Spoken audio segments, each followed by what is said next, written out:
Hello boys and girls, आपका स्वागत है कॉमर्स की पाठशाला में। और जैसा कि आप अपने स्क्रीन पे देख पा रहे हैं, अब मैं डिस्कस करने वाला हूँ कि ऐसे कौन कौन से पार्टीज़ हैं जो कि अकाउंटिंग इन्फॉर्मेशन में इंटरेस्टेड होती हैं। ठीक है, तो काफ़ी इंपॉर्टेंट टॉपिक है, एग्जामिनेशन में ये पॉइंट पूछे जाते हैं। तो जो बच्चे इग्नू से बीकॉम की पढ़ाई कर रहे हैं या फिर इवन 11-12 में भी हैं, उनके लिए ये पॉइंट जो है काफ़ी ज़्यादा इंपॉर्टेंट है। तो इको 2 से रिलेटेड बहुत सारे ऐसे टॉपिक्स हैं जो कि 11-12 के लिए इंपॉर्टेंट हैं। तो ये सारी वीडियोज़ मैं वहाँ पर भी शेयर करूँगा विद एक्स्ट्रा एडिटिंग, ताकि वो लोग जो है उनको भी फ़ायदा मिल सके। ठीक है, बट बेसिकली ये वीडियो जो है वो इग्नू से जो बीकॉम की पढ़ाई कर रहे हैं, इको 2 जो उनका पेपर है उससे रिलेटेड है।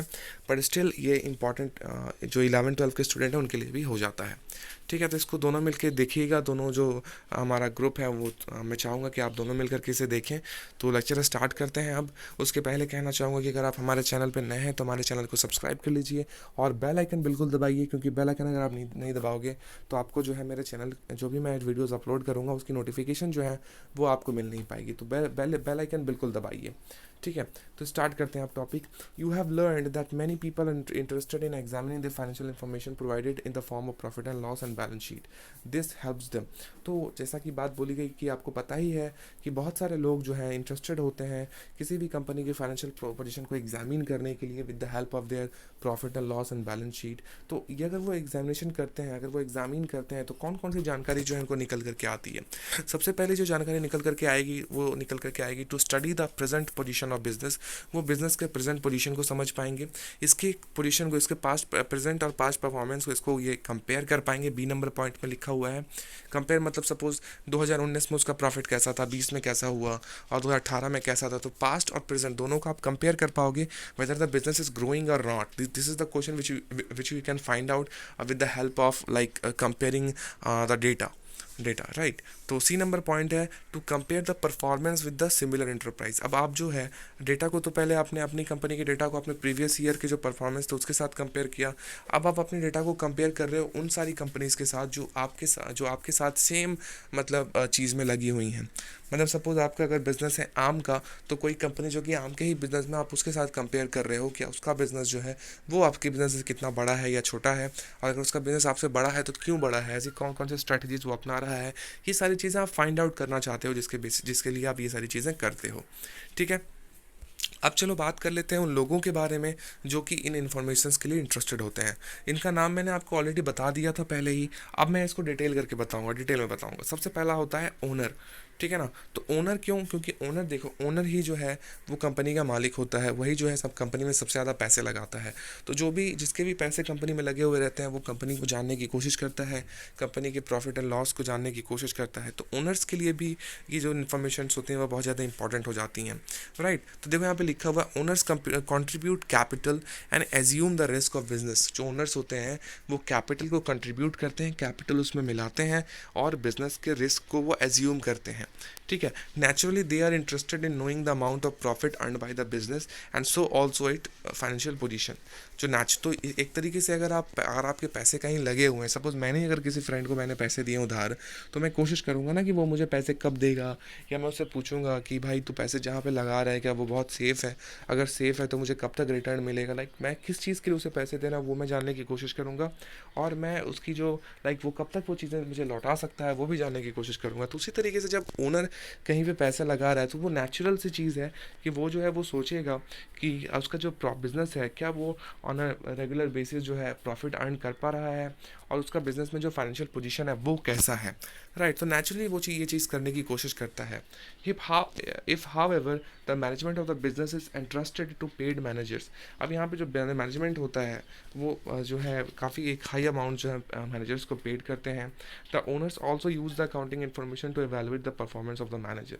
ठीक है ना, और जो ओनर्स होते हैं, कंपनी के जो मालिक होते हैं, जो मैनेजर्स को वो पैसे पेमेंट करते हैं बहुत ही ह्यूज, ताकि उनका कंपनी जो है वो अच्छे तरीके से रन कर सके, वो ये भी चेक करने की कोशिश करते हैं कि जो उनका परफॉर्मेंस है वो कैसा है, उनके मैनेजर्स का परफॉर्मेंस है वो कैसा है। राइट, तो ओनर्स के लिए ये सारी जानकारियाँ जो हैं काफ़ी ज़्यादा इंपॉर्टेंट हो जाती हैं।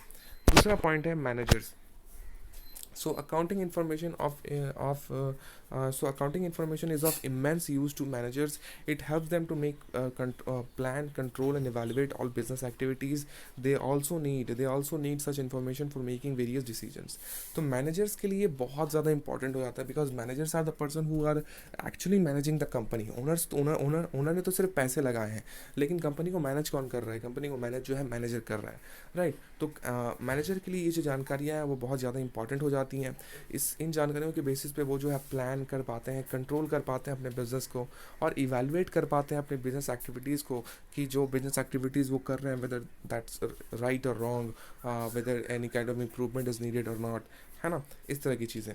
They also need such information for making various decision. और ये सारे इन्फॉर्मेशन के साथ वो लोग जो है वेरियस डिसीजंस, अलग अलग तरह की डिसीजन मेकिंग जो है वो भी वो लोग कर पाते हैं. ठीक है ना? मैनेजर्स की बात हो गई. अब बात कर लेते हैं लेंडर्स की. लेंडर्स मतलब वो लोग जो आपको पैसे उधार में देते हैं, चाहे वो बैंक हो या कोई आपका फ्रेंड हो या कोई भी हो. तो उनके लिए भी वो भी काफ़ी ज़्यादा इंटरेस्टेड होंगे आपकी कंपनी के इन्फॉर्मेशन में, right? Initially the funds are provided by the owners. शुरुआती दौर में जो फंड्स हैं वो ओनर्स के द्वारा प्रोवाइड किया जाता है. But when the business requires more fund, लेकिन जैसे जैसे बिजनेस को और ज़्यादा फंड की ज़रूरत पड़ती है, they are usually provided by the banks. वो क्या करते हैं? बैंक्स के थ्रू जो है उसको फंड्स की लेने की कोशिश करते हैं. And other lenders of money. Before lending money they would like to know about the solvency. ठीक है ना? तो जब कोई बैंक जब आपको लोन देता है तो वो ये चेक करने की कोशिश करता है कि क्या आपके पास कैपेसिटी है उस लोन को वापस से रीपे करने की, है ना? आपकी सॉल्वेंसी वो चेक करने की कोशिश करता है, right? Of the enterprise, so as to satisfy themselves that their money will be safe and repayments will be made on time. तो वो इन चीज़ों को फाइंड आउट करने की कोशिश करता है कि क्या आप उस लायक हो कि आप उस पैसे को वापस से उस बैंक को वापस लौटा सको, ताकि वो लोग जो है सेटिस्फाई हो सकें कि उनका जो पैसा है वो सेफ हैंड्स में है. वो जिसे पैसे दे रहे हैं वो पैसे डूबेंगे नहीं, और समय के साथ जो है आपको जो बैंक है उनके पैसे जो है उनको वापस मिल जाएंगे रीपेमेंट्स के रूप में. ठीक है ना? तो जो लेंडर्स होते हैं वो भी इंटरेस्टेड होते हैं, राइट? तो ये तो पता चलेगी बात. आगे चलते हैं, बात कर लेते हैं क्रेडिटर्स की. क्रेडिटर्स वो जो हमें उधार में सामान देते हैं, राइट ना? तो those who supply goods and services on credit are called creditors. तो ऐसे लोग जो कि हमें गुड्स एंड सर्विसेज उधार में देते हैं उसे हम कहेंगे creditor. Like lenders they too want to know. तो जैसे कि लेंडर्स को ज़रूरत पड़ती है, वैसे ही उनको भी ये जानने की ज़रूरत पड़ती है. वो भी ये जानना चाहते हैं कि उनका जो क्रेडिट वर्दीनेस है वो कितना ज़्यादा है उनके इंटरप्राइज का. This helps them to determine the limits up to which credit can be guaranteed. अब ये एक तरीके से हेल्प करता है उनको ये डिटरमाइन करने में कि उनको जो है कहाँ तक जो है उनको क्रेडिट दिया जा सकता है. सपोज़ उनका जो साल भर का क्रेडिट था, जो उधार था, वो 1 लाख रुपए तक का था, और वो जो है 1 लाख रुपए आपको साल के एंड में दे देता है. मतलब आप समझ लेते हो कि उसका जो है वो बिज़नेस अच्छा ग्रो कर रहा है. वो आपको 1 लाख रुपए आपने दिए थे, तो वो 1 लाख रुपए का सामान आपने दिया था, तो आपने उसको जो है उसके पेमेंट जो है आपको मिल गई. तो इससे पता चलता है ना कि उसकी क्रेडिट वर्दीनेस कितनी है, आप कितना का माल उसे और दे सकते हो. देखो, अगर आपको बिज़नेस को बढ़ाना है तो थोड़ा तो रिस्क आपको लेना पड़ेगा. तो अगर इस साल आपने 1 लाख रुपए का सामान दिया है, तो लास्ट टाइम आप अगली बार आप 1,25,000 का सामान दो. इससे क्या होगा कि 25,000 का जो एक्स्ट्रा सामान है वो उसको एक्स्ट्रा बेच पाएगा, और वो पैसे भी आपको मिल जाएंगे, राइट? तो क्रेडिटर्स जो होते हैं वो बहुत इंपॉर्टेंट होते हैं. वो गुड्स एंड सर्विसेज जो है उधार में अप्लाई कर देते हैं, और क्रेडिट वर्दीनेस चेक करने के बाद ही वो देते हैं, right? So this helps them determine the limits up to which. हाँ, तो ये डिटरमाइन जो अकाउंटिंग इन्फॉर्मेशन होता है वो ये डिटरमाइन करने में उनको हेल्प करता है कि किस हद तक जो है आपको उधार जो है उनको देना है. ठीक है? अगला पॉइंट है पर्सपेक्टिव इन्वेस्टर्स. तो ऐसे इन्वेस्टर्स जो कि कंपनी में इन्वेस्ट कर चुके हैं या कर सकते हैं इन फ्यूचर जा करके, उनके लिए ये जानकारी बहुत ज़्यादा इंपॉर्टेंट हो जाती है.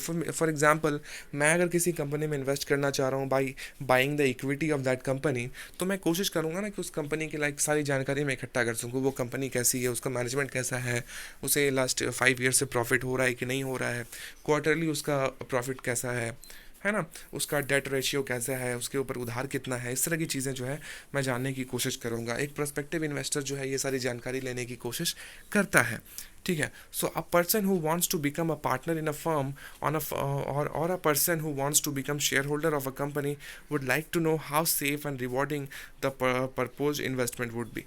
ठीक है. तो एक पर्सन जो कि पैसे इन्वेस्ट करना चाहता है किसी पार्टनर के फर्म में, या फिर किसी व्यक्ति के फर्म में, या फिर किसी शेयर होल्डर, किसी कंपनी के शेयर होल्डर अगर वो बनना चाहता है, तो उसको ये सारी चीज़ें पता होनी चाहिए कि वो जो पैसे लगा रहा है क्या वो सेफ़ है, क्या वो उसको आगे जाकर के उस चीज़ के लिए रिवॉर्ड मिलेगा, मतलब क्या उसके पैसे डबल ट्रिपल होंगे.